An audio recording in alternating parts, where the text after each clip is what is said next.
Máme nejakých 7:30 ráno, ja som už momentálne v office, je pondelok 24.3.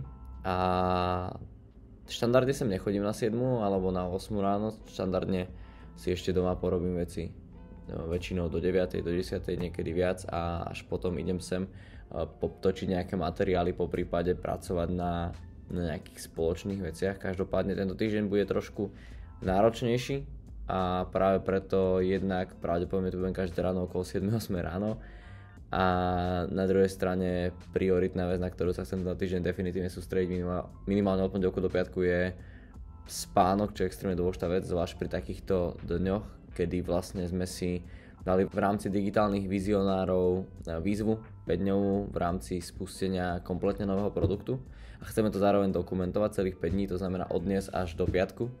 Takže definitívne to bude náročnejší týždeň z hľadiska tejto výzvy, ktorú sme si dali. Na druhú stranu pracujeme na niečom, čo z môjho pohľadu pomôže veľmi, veľmi veľa ľuďom a je to aj vízia celého toho projektu. Takže sa na to extrémne teším, už je to v plánovaní nejaké 2 mesiace, pracujeme na tom a v pozadí. Každopádne ja už teraz sa vrhnem do práce. Mám tu Cola Zero a asi nejaký ginger shot, čo som si kúpil. Takže hodím to do seba a vidíme sa v nejakom ďalšom vstupe zase.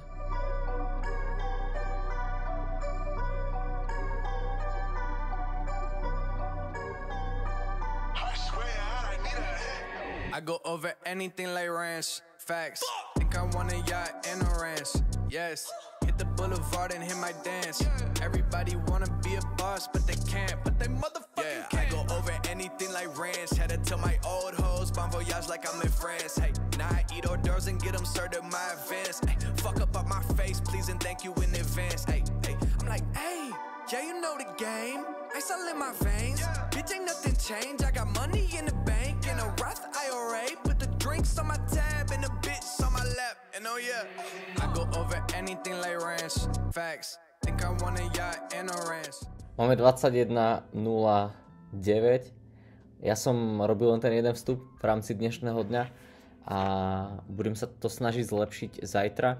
Ja som skončil posledný hovor na dnes. Ako som spomínal v poslednom vlogu, tak toto bude môj týždeň Stopolčian z môjho ofisu. Akým spôsobom pracujem, nad čím premýšľam, aké problémy, a určite budú nejaké problémy, riešim, akým spôsobom k nim pristupujem, akým spôsobom sa držím produktívny, organizujem si čas, akým spôsobom vyhodnocujem veci. To by som chcel najradšej ukázať a povedať o tom viac v rámci tohto týždňového vlogu a definitívne sa teším na jednu vec, ktorá bude pravdepodobne dokončená tento víkend, ktorú možno ešte aj v tomto vlogu pozdielam. A to je všetko z mojej strany na dnes. Ja verím, že zdokumentujem trošku viac najbližšie dní. Dneska tam bolo pár zostrihov mňa plus ten môj ranný vstup. Každopádne trošku hektickejší deň, to aj ukazuje to, koľko je hodín, ale nie každý deň je takýto, ale zároveň sú aj takéto dni, kedy prišiel som do ofisu dneska 7:30 ráno, takže 21:10 momentálne. Len pre predstavu. Nehovorím, že som celý deň bol v ofise, nehovorím, že som tam nemal čas na pauzu, že som nevypadal odtiaľto. Každopádne, pokiaľ mám nejaké veci naplánované a párkrát týždenne mám takto cally o 8 večer, tak samozrejme je tam ten ešte priestor, že sa vraciam do kanclu alebo po fitku sem idem, alebo po prípade z domu sem ešte vybehnem, aby som dokončil čo treba, naplánoval si ďalší deň a následne pokračoval. Takže vidíme sa zajtra.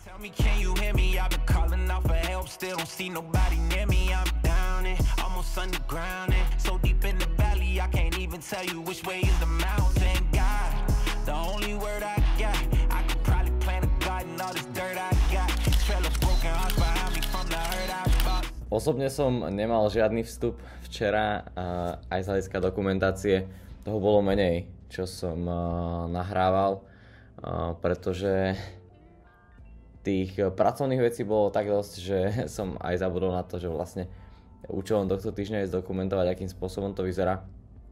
Jediná zmena, ktorá tam bola pracovne od pondelka, takže večer bol chill a vybehli sme na hokej. Dneska máme 26. je 7:43, som tu od nejakých 7:30. Nemám nejakú zložitú rannú rutinu, aj keď samozrejme som zastanca toho, že meditačky, vizualizačky a podobne môžu pomáhať a určitým spôsobom sú prospešné pre to, akým spôsobom máme nastavenú hlavu. Na druhú stranu, byť závislý na tom, že mám nejakú rannú dlhú rutinu a bez toho sa neviem pohnúť a začať pracovať, je veľmi nebezpečná vec. Čiže z môjho pohľadu najčastejšie to vyzerá úplne jednoducho. Otvorím notebook, spravím si kávu a idem pracovať. A to je celé moje ráno. Už z dňa predtým viem, čo je treba spraviť, akým spôsobom a čo je treba riešiť. To mám naplánované už večer alebo počas predchádzajúceho dňa, ale tá ranná rutina je veľmi jednoduchá. Vstanem, idem sem, otvorím notebook, pustím si hudbu, spravím si kávu a idem do práce na moje najbližšie, najproduktívnejšie 3-4 hodinky času do nejakej 11. 12.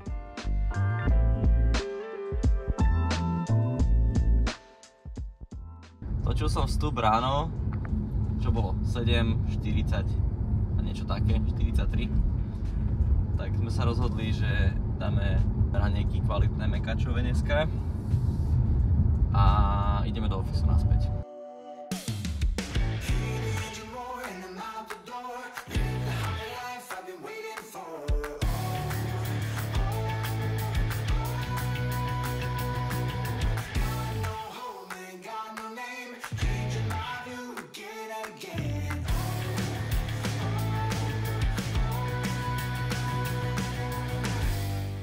Dneska 2 vstupy ráno len, kamera trošku z diaľky, zvuk nahrávam na notebook, na MacBook. Koniec dňa, 20:55 skončil posledný call. Zajtrašok som si už naplánoval predtým, to ja bežne robím, že vlastne deň dopredu chcem vedieť, čo presne chcem robiť na ďalší deň a tým, že som vedel, že o 9:00 skončím, že sa by to nebude chcieť plánovať a premýšľať nad tým, tak som to spravil pred týmto kolom. Takto mám nastavené tie dni, toto bol posledný takýto večerný call v tomto týždni, takže už budem končiť skôr asi okolo 6:00-7:00 bežne, zvyšné ďalšie 2 dni. Vidíme sa zase zajtra. Snažím sa každým dňom viac a viac dokumentovať a verím, že sa mi to bude dariť. Ja som práve odišiel z ofisu, asi bude horší zvuk teraz. Každopádne, čo sa týka mojich večerov, tak sa idem spraviť aj teraz, po dlhšej dobe, asi po týždni a pol, 2. Tak niekedy je tá moja obľúbená aktivita sa ísť previesť a vyvetrať si hlavu. Takže asi to aj tak dneska spravím. Takže pre tých z vás, čo takisto ste tu takí, že si vetráte hlavu, keď sa idete večer previesť, tak to úplne chápem a rovnako to robí tie večery príjemnejšie a viem sa odreagovať aj pre mňa.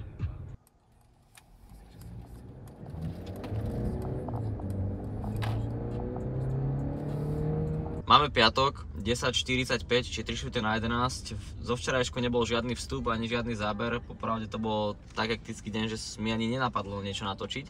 A preto som sa rozhodol, že dneska v podstate zdokumentujem skoro celý deň, čo sa bude diať, mimo rána, kde som len nastavil nejaké technické veci a pracoval ešte na nejakých e-mailoch doma. Každopádne ideme momentálne do ofisu točiť nové YouTube videá a Reelska, celkovo obsah na stránku a na YouTube kanál v rámci projektu, ktorý pre vás pripravujem, na ktorý sa extrémne teším, pretože na tom pracujeme už skoro 3 mesiace a čo skoro to bude spustené a odhalené a samozrejme počas dňa uvidíte zábery, uvidíte, čo sa bude diať a budem sa snažiť až do večera zdokumentovať celý môj deň.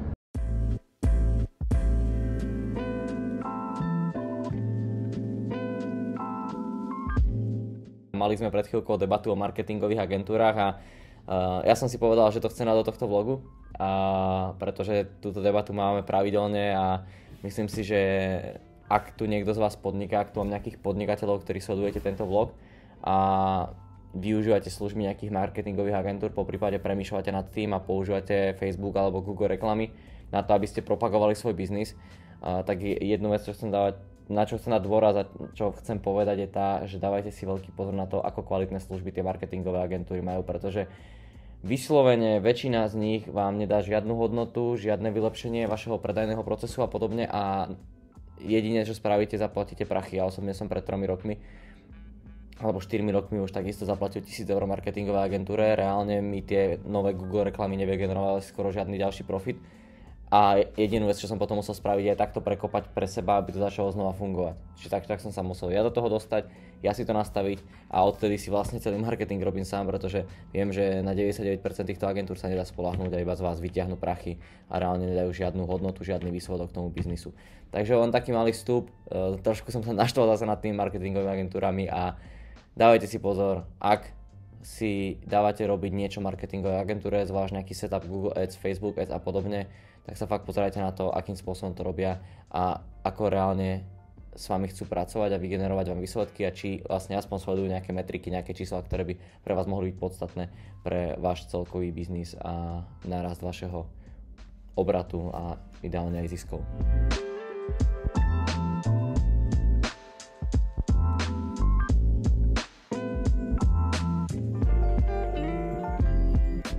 Pracovných vecí je všetko na dnes už hotové. Je piatok, trošku skorší koniec, pretože ešte zajtra na sobotu mám na celé do obede do nejakej jednej naplánovať nejaké aktivity. Ono takto bežne vyzerá, keď robíš to, čo ťa baví. V podstate okrem nedele skoro celý týždeň vždy na niečom pracujem, niečo vylepšujem, vymýšľam nejaké nové systémy a spôsoby, ako vylepšiť súčasné projekty. Každopádne na dnes už všetko. Jediný plán, ktorý zostáva, je chvíľku pauza a potom večer von do mesta. Taká klasika piatková, takže vidíme sa zase zajtra. Máme 29. je sobota 9:19, ja akurát idem do ofisu. Ráno som tam ešte prenášal nejaké posledné veci, keďže vlastne máme ho asi 2 týždne, takže tento nový office. Takže idem zrovna tam. Mám v pláne nejaké cally pre klientov, o 10:00 mám jeden call pre klientov, treba nachystať nejaké e-maily a potom ešte treba podokončovať jednu predajnú stránku v rámci nového projektu. Takže to je dnešný plán a následne asi gym a večer už chill, takže dneska len do nejakej jednej pracovne a potom končím pracovný týždeň.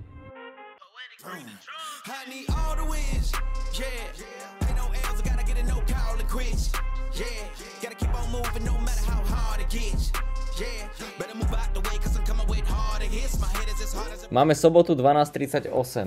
Veľmi produktívny deň, pomaličky mi končí z hľadiska tohto pracovného týždňa tá pracovná časť, respektíve z hľadiska tohto týždňa tá pracovná časť. S tým, že som zistil, že ešte treba nejaké veci podokončovať mimo toho, čo som mal na dneska naplánované, takže to budem musieť ešte stihnúť po gyme. Každopádne tým, že je teraz 12:30, tak som mal call s klientmi v rámci jedného z projektov o 10:00 a následne som naplánoval ešte nejaké e-maily na zajtra, naposledy naplánoval som nejaké príspevky na sociálnych sieťach a samozrejme v rámci tohto týždňa nie vždycky všetko je ružové, nie vždycky všetko je ideálne, tak mi zablokovali v rámci jedného z projektov Google Merchant účet, čo vlastne pre mňa znamená, že by som nemohol inzerovať, respektíve zjednodušene povedané ukazovať produkty na Google a na partnerských stránkach Google, čo je veľký problém, pretože to je pre mňa najsilnejší kanál predajný v rámci tohto projektu. Našťastie to som včera vyriešil, takže ďalšia vec z krchu tento týždeň. No a dneska mi tam ešte pribudlo naplánovať nejaký ďalší obsah a ďalšie príspevky aj na storička, keďže vlastne v pondelok spúšťam jeden taký live 5-dňový projekt pre mojich klientov, takže na to sa potrebujem sústrediť ešte dnes, aby som zajtra mohol totálne vypnúť, pretože som si tento týždeň slúbil, že v nedeľu si dám totálne off, to znamená neotvorím pracovne nič. Takže dneska to musím všetko stihnúť, plus ešte naplánovať ďalší týždeň, aby som už v pondelok presne vedel, čím začnem a na čom budem pracovať, aby som sa v pondelok ráno nezdržiaval tým, že vlastne ešte len plánujem ten týždeň, plánujem ten deň, čo treba robiť.